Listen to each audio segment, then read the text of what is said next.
रहे थे अन्याय नहीं हुआ, सरकार नहीं कर रही है। तो हम आंकड़ों की बात करें, अनुसूचित क्षेत्र के अंदर आरएस अधीनस्थ सेवा की भर्तियां निकली। मैं 3 से 4 भर्तियों का उदाहरण बताना चाहूंगा।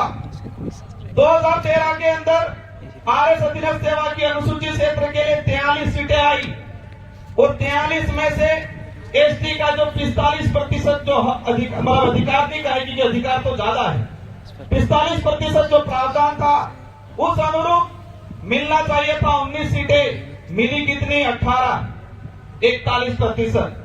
ओपन कैटेगरी जो 50% जो अनारक्षित सीटें रखी है, उन सीटों में सभी वर्ग के लोग जा सकते हैं, ये प्रावधान है बोलने में कागजों में, लेकिन होता नहीं है। तो उसके हिसाब से मिलनी चाहिए थी 21 सीटें, लेकिन वहां मिली 25 सीटें। जब रिजल्ट आया 2013 आरएस अधीनस्थ सेवा का, 45 सीटों पर सीधे अनुसूचित क्षेत्र के सामान्य वर्ग से भरी गई और एसटी के कितने पद भरे? जो 18 मिले थे वही। 75% जनसंख्या वालों को 18 और बाकी 25 सीटें से भरी गई और 80 को मिला 0। वहीं से 2016 के अंदर 29 सीटें आई, एसटी को मिली 12, सामान्य ओपन कैटेगरी की रही 17 और एक भी एसटी एससी कैटेगरी का सामान्य सीट पे इसका चयन नहीं हुआ। वहीं से 2018 के अंदर 49 सीटें आई, एसटी को मिली 42 सीटें, एसटी को मिली 12 सीटें। कितने प्रतिशत? 32%। 2013-2016 का जो अधिसूचना है वो कह रही है 45%, लेकिन यहां पर कितना मिला? 32%। और ओपन कैटेगरी की सीटें आई 25 सीटें। एसटी को मिली अनुसूचित क्षेत्र के अंदर 12 सीटें, ओपन कैटेगरी को मिली 25 सीटें।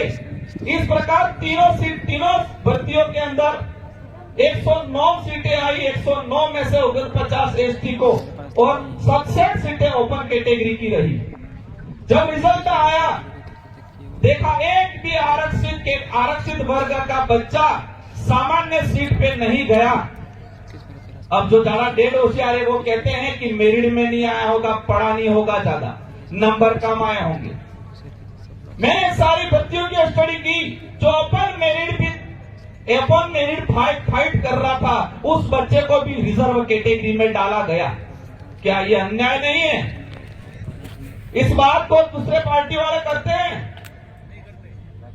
और जब हम करते हैं कहते हैं कि ये लोग भड़काने आए हैं, ये लोग गुमराह कर रहे हैं। मैंने कई बार कहा है, एक सार्वजनिक मंच पे या एक ऑडिटोरियम के अंदर सारे पार्टियों के नेता एक मंच पे आए और ऑनलाइन डिबेट होनी चाहिए। इस अनुसूचित क्षेत्र की सारी जनता देखे, ऑनलाइन डिबेट होनी चाहिए, सारा मीडिया होना चाहिए और रिजर्वेशन पे बात होनी चाहिए, ताकि जनता को पता चले कि कौन सही है और कौन गलत है। ऐसे ही आज देश